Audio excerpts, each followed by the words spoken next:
రంగాన్ని ఆంధ్రప్రదేశ్లో అన్ని ప్రాంతాల్లో కూడా అభివృద్ధి చేయాలనే ఉద్దేశంతో సర్క్యూట్స్ ఏర్పాటు చేయటం, అందులో కూడా ప్రధానంగా eco tourism, adventure tourism, wellness tourism, అదేవిధంగా హెలి టూరిజం ఇలాంటి రకరకాల అంశాల ద్వారా పర్యాటక రంగాన్ని అభివృద్ధి చేయాలనేటువంటి ఆలోచనతో ప్రభుత్వం ముందడుగు వేస్తుంది అధ్యక్ష. అందుకే ఇవాళ అనేక హోటల్స్ ఏవైతే వారి సమయంలో మేము చేసాం లేకపోతే ఎంఓయూ ఏమనేటువంటి మాట చెప్పిన దానికి ఆచరణాత్మకమైనటువంటి కార్యక్రమం మాత్రం ఈ కూటమి ప్రభుత్వంలోనే చేపట్టామనేటువంటి మాటని తమకి తెలియజేస్తున్నాను అధ్యక్ష. ఇందులో భాగంగానే విశాఖపట్నం, విజయవాడ, తిరుపతి అదేవిధంగా ఇతరత్ర ప్రాంతాల్లో కూడా మేము పెట్టుబడిదారుల సదస్సులను ఏర్పాటు చేసి ఇవాళ అనేక మంది ప్రైవేట్ హోటల్స్ నడిపేటువంటి వాళ్ళని రప్పించి పీపీపీ మోడ్లో హోటల్స్ నిర్మించడానికి కూడా అవకాశం కల్పించాం అధ్యక్ష. దాంతోపాటు ప్రత్యేకమైన విధానాలు పర్యాటక రంగాన్ని వృద్ధి చేయాలంటే పై మాటలు చెప్పినందువల్ల కానీ లేకపోతే ఏదో షో చేసినంత వల్ల జరగదు, లేకపోతే ఎక్కడో ఒక చోట డబ్బంతా కేంద్రీకృతం చేసి రాజప్రసాదాలను నిర్మించుకోవడం వల్ల రాదు. దానికి సరైనటువంటి విధాన రూపకల్పన జరగాలనేటువంటి ఆలోచన ఈ ప్రభుత్వానికి ఉంది కనుక ముఖ్యమంత్రి గారు అధికారంలోకి వచ్చిన వెంటనే దీనికి సంబంధించినటువంటి పర్యాటక పాలసీని తీసుకురావటం, అందులో ముందు ల్యాండ్ అలాట్మెంట్ పాలసీ, దీనికి ఒక ప్రత్యేకమైనటువంటి కమిటీని ఏర్పాటు చేసి ఎక్కడెక్కడైతే టూరిజం డిపార్ట్మెంట్కి ల్యాండ్ పార్సిల్స్ ఉన్నాయో ఆ ల్యాండ్ పార్సిల్స్ అన్నింటినీ కూడా టూరిజం వెబ్సైట్లో ట్రాన్స్పరెంట్గా ప్రకటించాం అధ్యక్ష. దాంతోపాటు వారికి చెప్పింది ఏంటంటే ఈ ప్రాంతాల్లో మీరు ఏదైనా సరే టూరిజం ప్రాజెక్టులు అభివృద్ధి చేయాలంటే ఇక్కడ ఉన్నటువంటి ఈ ల్యాండ్ పార్సిల్స్ను ఉపయోగించుకోండి, అప్లికేషన్లు పెట్టండి, అందులో ఎవరికి బాగా వెనకాల సపోర్ట్ ఉన్నటువంటి అంటే పెద్ద పెద్ద సంస్థలతో ఒప్పందం ఉన్నటువంటి సంస్థలు ఉంటాయో వాటికి అవకాశం కల్పిస్తామనేటువంటి మాటతోటి ల్యాండ్ పాలసీ యాక్ట్ని తీసుకురావడం అధ్యక్ష.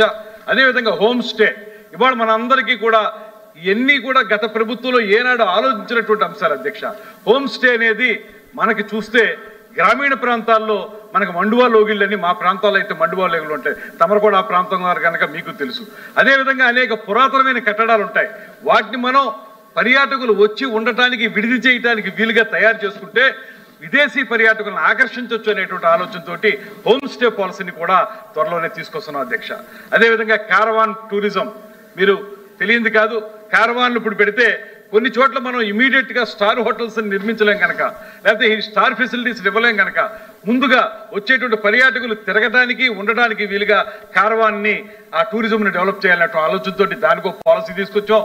అందులోని ఈ మధ్యకాలంలో విశాఖపట్నంలో హాప్ ఆన్ హాప్ ఆఫ్ అనేటువంటి 2 డబుల్ డెక్కర్ బస్సుల్ని ఏర్పాటు చేసి ఆ ఆర్కే బీచ్ పొడవునా కూడా 11 ప్రాంతాల్లో సందర్శించుకోవడానికి వీలుగా అందులో ఒక్కసారి ఎక్కినటువంటి వాళ్ళు 24 గంటలకి 250 రూపాయలతో టికెట్ తీసుకుంటే ఆ రోజంతా కూడా వాళ్ళు ఎక్కడికి తిరగాలన్నా తిరిగే విధంగా ఒక కార్యక్రమాన్ని తీసుకొచ్చామంటే అదేవిధంగా మంచి సక్సెస్ అయితే అది బాగా నడుస్తుంది కూడా. అదేవిధంగా ఏవైతే టెంట్ సిటీస్ అనేటువంటి మాట మనందరికీ కూడా తెలిసిన విషయం, కుంభమేళా జరిగినప్పుడు ఉత్తర దేశంలో అక్కడ టెంట్ సిటీస్ అనేవి ఎంత ప్రాచుర్యం పొందాయో మనందరికీ తెలుసు అధ్యక్ష. అందులో భాగంగానే ఇవాళ టెంట్ సిటీస్కి ఒక పాలసీ తీసుకొస్తా ఉన్నాం. రాష్ట్రం మొత్తం మీద కూడా 100 పుణ్యక్షేత్రాలను గుర్తించి 100 పుణ్యక్షేత్రాల దగ్గర కూడా టెంట్ సిటీస్ని ఏర్పాటు చేసి వచ్చినటువంటి భక్తులు ఒక రోజు దర్శనం చేసుకున్న తర్వాత వెంటనే వెనక్కి వెళ్ళిపోకుండా ఒక 2 రోజుల పాటు ఆ చుట్టూ ఉన్నటువంటి ప్రదేశాలని సందర్శించడానికి వీలుగా టెంట్ సిటీస్ని ఏర్పాటు చేసేటువంటి కార్యక్రమాన్ని కూడా చేపట్టామనేటువంటి మాట తమ ద్వారా తెలియజేస్తున్న అధ్యక్ష. అదేవిధంగా కేంద్ర ప్రభుత్వం గతంలో ఒకే ఒక్క ప్రాజెక్టు తమకు చెప్పాను నేను, వరాహ లక్ష్మీనరసింహస్వామి సింహాచలం టెంపుల్ తప్పితే మరి ఏది కూడా వారి కేంద్ర ప్రభుత్వం నుంచి తెచ్చుకోలేకపోయారు. ఇవాళ దాదాపు 441 కోట్ల నిధులతోటి కేంద్ర ప్రభుత్వం నుంచి మనం అఖండ గోదావరి, రాజమండ్రి పరిసర ప్రాంతాల్లో ఎంతో కాలంగా అందరం కూడా ఎదురు చూస్తున్నటువంటి హేవలాక్ బ్రిడ్జిని అద్భుతంగా తయారు చేయాలి, తద్వారా సందర్శకులు పెంచాలనేటువంటి మాట ఏదైతే ఉందో దానికి అఖండ గోదావరి ప్రాజెక్టును తీసుకొస్తున్నాం అధ్యక్ష. దానికి టెండర్లు అయిపోయి వర్క్ కూడా స్టార్ట్ అయింది అధ్యక్ష. అదేవిధంగా గ్రాండ్ క్యానియన్ ఆఫ్ ఇండియాగా పేరు పొందినటువంటి గండికోట కోట దగ్గర అద్భుతమైనటువంటి కార్యక్రమాన్ని చేపట్టడానికి రమారమి 94 కోట్ల రూపాయలతో కేంద్ర ప్రభుత్వ సహకారంతో చేపడుతున్నాం అధ్యక్ష. అదేవిధంగా అన్నవరం పుణ్యక్షేత్రాన్ని అభివృద్ధి చేయడానికి డిఫరెన్స్ చెప్తున్నానండి. నేను 1924లో ఒకటే ప్రాజెక్ట్ వచ్చింది సెంట్రల్ గవర్నమెంట్ నుంచి అధ్యక్ష, ఒకటే ప్రాజెక్ట్ వచ్చింది. అదేవిధంగా 2 ప్రాజెక్టులకు స్టేట్ గవర్నమెంట్ నుంచి ఖర్చు అయింది. ఇవన్నీ కూడా నేను చెప్తున్న అన్ని అంశాలు కూడా ఈ 15 నెలల కాలంలోనే ప్రభుత్వం ఎంత దృష్టి పెడుతుంది పర్యాటక రంగం అభివృద్ధి మీద అనేటువంటి విషయాన్ని తమ ద్వారా సభ్యులందరికీ తెలియజెప్పడం కోసం ఈ వివరాలను ఇస్తున్నాను అధ్యక్ష. తద్వారా రాబోయే రోజుల్లో 5 సంవత్సరాల కాలంలో 50,000 రూమ్ కీస్ ఏర్పాటు చేయడానికి, తద్వారా పర్యాటక ఆంధ్రప్రదేశ్గా దీన్ని తయారు చేయడానికి, పర్యాటకం ద్వారా ప్రధానంగా మనకు లభించేది ఒక పక్కన ఆహ్లాదం, మరో పక్కన ఉపాధి అవకాశాలు. ఎవరైతే చాలా మంది యువత ఉద్యోగాలు లేకున్నారో వారందరికీ ఉద్యోగాల కల్పనలో కూడా ఈ ప్రభుత్వం ప్రత్యేకమైన దృష్టి పెట్టిందనేటువంటి మాటని తమ ద్వారా తెలియజేస్తూ ఇది ప్రగతి అనేటువంటి మాటని తెలియజేసుకుంటా ఉన్నాను. మెంబర్ మంత్రి గారు సుదీర్ఘంగా సమాధానం చెప్పడం జరిగింది అధ్యక్ష. ఈ సందర్భంగా మంత్రి గారికి కొన్ని ప్రశ్నల సమాధానం చెప్పాల్సింది మీ ద్వారా అడుగుతున్న అధ్యక్ష. పర్యాటక శాఖకు సంబంధించిన 67 ప్రాజెక్టులను ఓఎండ్ఎం కింద ప్రైవేటు వారికి ఇచ్చిన మాట వాస్తవమేనా? దీనికి సంబంధించి 60 కోట్లు ప్రైవేట్ ఆపరేటర్స్ ఎగ్గొట్టిన విషయం వాస్తవమా కాదా? ఎందుకు వారితో నిజంగా వాస్తవం అయితే ఎందుకు వారితో రాబట్ట లేకున్నారు? దీనిపై ఏం చర్యలు తీసుకున్నారో మంత్రి గారు చెప్పాలని కోరుతున్నారు అధ్యక్ష. అదేవిధంగా ప్రాజెక్టుల మంజూరులో అవకతవకలు జరుగుతున్న విషయం వాస్తవమేనా?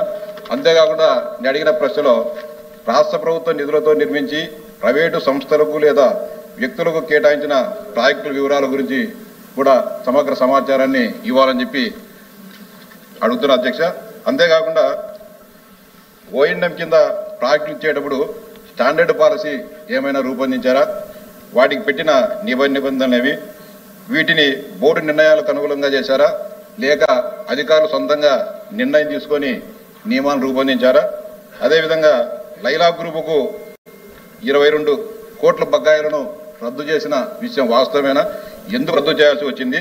మళ్లీ రాబట్టమని బోర్డు తీసుకున్న నిర్ణయంపై ప్రభుత్వం ఏం చర్యలు తీసుకున్నది? సార్ ధన్యవాదాలు. మీరు బిల్లు సార్ 100 ప్రశ్నలు వేయకూడదండి. పర్యాటక సార్ నేను అడిగిన సప్లిమెంటరీస్ తప్ప మీకు సేపు సివిల్ సప్లైస్ దాని మీద మాట్లాడారు లేదు. సభ్యులు అడిగిన ఇన్ఫర్మేషన్ 19-20-24లో ఎన్ని ప్రాజెక్టులు లీజ్ అవుట్ చేశారు, కేంద్ర ప్రభుత్వ నిధులతో ఉన్న ఎన్ని లీజ్ అవుట్ చేశారు, రాష్ట్ర ప్రభుత్వం నిర్మించిన ఎన్ని లీజ్ అవుట్ చేశారు. ఎందుకంటే 1 ఇయర్ నుంచి ఆ డిపార్ట్మెంట్ నుంచి ఎవరు అడిగినా సమాధానం చెప్పే పరిస్థితి లేదు. మంత్రి గారు మంచోరే, మేము ఎప్పుడేం అడిగినా చెప్తారో. ఆ డిపార్ట్మెంట్ నుంచి ఒక చిన్న పేపర్ బయటకు రావటం లే 19-24 ఇన్ఫర్మేషన్ అడిగితే. అందుకని గౌరవ సభ్యులు అడిగిన దానికి ఈరోజు కూడా సర్క్యులేట్ చేయలేదు. ఏ ప్రాజెక్ట్ ఎవరికి ఇచ్చారు ఏంటి అనేది ఈరోజు కూడా సర్క్యులేట్ కాల. సార్ ఉన్నాడు సార్. అదేవిధంగా రాష్ట్ర ప్రభుత్వం డబ్బులు ఖర్చు చేసి నిర్మాణాలు చేసి కూడా అటు సంస్థ నిర్వహించగా కొన్ని సుప్త చేతనావస్థలో ఉన్న ప్రాజెక్టుల వివరాలు ఎన్ని ఉన్నాయని చెప్పి మంత్రి గారికి కోరుతున్న అధ్యక్ష. ఇటీవల కొంతమంది ఈ మధ్యన నేను పియూసీ కమిటీలో సభ్యునిగా ఉన్న అధ్యక్ష. దానికి సంబంధించి విశాఖపట్నం రీజన్కి సంబంధించిన టూరిజం శాఖకు సంబంధించి రివ్యూ జరిగితే గత 7-8 సంవత్సరాలుగా దానికి సంబంధించిన శాఖ సంబంధించిన ఆడిటే జరగలేదు అధ్యక్ష. అంటే ఎంతమంది పనిచేస్తారో తెలియదు, ఏ ప్రాజెక్టు ఎవరికి ఇచ్చినారో తెలియదు, ఎవరు మేనేజర్గా ఉన్నారో ఎవరికి డబ్బులు ఇస్తున్నారో తెలియని దుస్థితి టూరిజం శాఖలో ఉంది అధ్యక్ష. అంతేకాకుండా అనేక మంది పని చేయకుండానే పేర్లు నమోదు చేసుకొని మంగంపేట ఏపీఎండిసి మైన్స్ ఉన్నాయి అధ్యక్ష, 3 మైన్స్. దాంట్లో కూడా 2019-24 మధ్య కాలంలో కొన్ని వందల మంది రాజకీయ నాయకుల పనిచేయడం, జీతాలు అటు తీసుకునే పరిస్థితి టూరిజం శాఖలో కూడా అనేక ప్రాంతాల్లో ఉందనే విషయం మా దృష్టికి వచ్చింది అధ్యక్ష. దానిపైన కూడా సమగ్ర దర్యాప్తు చేయాల్సిన అవసరం అధ్యక్ష. ప్రతి సంవత్సరం పర్యాటక శాఖకు వస్తున్న ఆదాయ వ్యయాలపై ఆడిట్ జరగని విషయం వాస్తవా కదా మంత్రి గారు తెలియజేయాలని చెప్పి విజ్ఞప్తి చేస్తాను అధ్యక్ష. అంతేకాకుండా ఈ కొత్త ప్రభుత్వం వచ్చిన తర్వాత పర్యాటక శాఖ అభివృద్ధి కోసం తీసుకుంటున్న చర్యలు ఏమని అడుగుతాను అధ్యక్ష. అంతేకాదు 2019-24 మధ్య కాలంలో విచ్చలవిడిగా ప్రైవేటు వారికి పర్యాటక అభివృద్ధి కోసం అని చెప్పి ఇవ్వడం జరిగింది. మంత్రి గారు ఇచ్చిన దాంట్లోనే Messrs MRKR constructions and industries private limited Peruru Tirupati దగ్గర ప్రాజెక్ట్ నాటు ఒక పక్క ప్రభుత్వం భూములను ఎంతవరకు న్యాయం అధ్యక్ష? రాంభూపాల్ గారు కూర్చోవాలి ప్లీజ్. సార్ మీరు అర్ధగంట సేపు ఆ సభ్యులకు ఇచ్చేసారు, మళ్ళీ అనుభవం ఇచ్చేది కామెంట్ చేయొద్దు, కూర్చోండి ప్లీజ్ ప్లీజ్ ప్లీజ్ ప్లీజ్.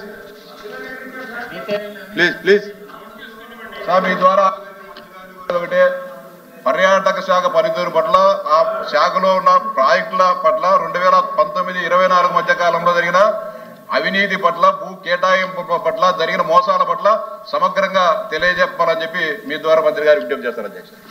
అవన్నీ కూడా రిటర్న్ గా డీటెయిల్స్ ఇవ్వండి అన్ని. ఓకే చెప్పటానికి అంత టైం ఉండదండి, క్వశ్చన్ అవర్లో అంత టైం ఉండదు. ప్లీజ్ ఓన్లీ సిగ్నేటరీస్ అండి, సిగ్నేటరీస్ అమ్మా మాట్లాడతారా? ప్లీజ్ ప్లీజ్ వద్దండి, డిబేట్ అవ్వకండి ఇంకెందుకు. గుడ్ మార్నింగ్ అధ్యక్ష. వద్దండి డిబేట్ అవ్వకండి, వద్దండి వద్దండి. విషయమే అధ్యక్ష, ఇప్పుడు కొత్త ఇజం ఏదైనా ఉంది అంటే అది టూరిజం అధ్యక్ష. మన రాష్ట్రంలోనే బిగ్గెస్ట్ సీ కారిడార్ ఉండదు అధ్యక్ష.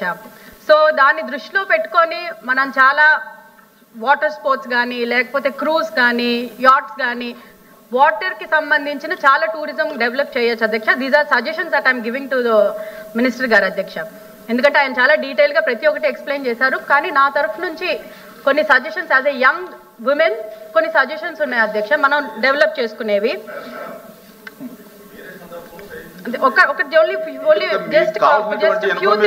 ఎందుకంటే అందులోని మనకి లాస్ట్ గవర్నమెంట్ లోని ఏమి చేయలేదు కాబట్టి అట్లీస్ట్ ఈ గవర్నమెంట్ అయినా చేస్తారని ఒక ఆశతోటి చిన్న suggestions very hardly few suggestions అధ్యక్ష. ఎందుకంటే మన బ్రాండ్ ఇమేజ్ అనేది ఒకటి ఉంటుంది అధ్యక్ష, ఎప్పుడైనా సరే ఒక ప్లేస్ కి దాన్ని డెవలప్ చేసుకుంటే బాగుంటుందని.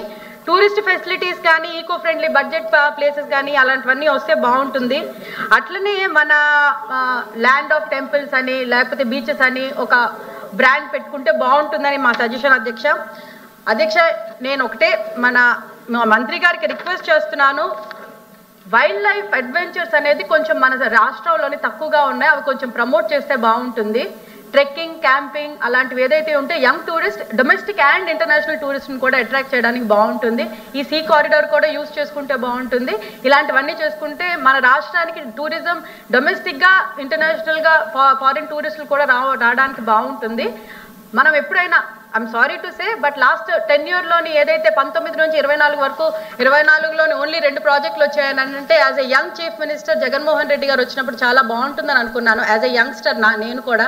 కానీ ఆయన ఇంకా తేవాల్సింది పోగా స్టేట్ బ్రాండ్ ఇమేజ్ పాడు చేశారు. కాబట్టి ఇప్పటికైనా కొంచెం బ్రాండ్ ఇమేజ్ చంద్రబాబు నాయుడు గారు బ్రాండ్ ఇమేజ్ తోటి, డిప్యూటీ సీఎం గారు బ్రాండ్ ఇమేజ్ తోటి, పీఎం గారి బ్రాండ్ ఇమేజ్ తోటి లెట్ మీ ఫినిష్ ప్లీజ్. మీరు మాట్లాడారు ఆపండి. ఇంకా బ్రాండ్ ఎట్లా తీసుకపోయారు, మీ బ్రాండ్లు వేరు, నేను మాట్లాడేది స్టేట్ బ్రాండ్.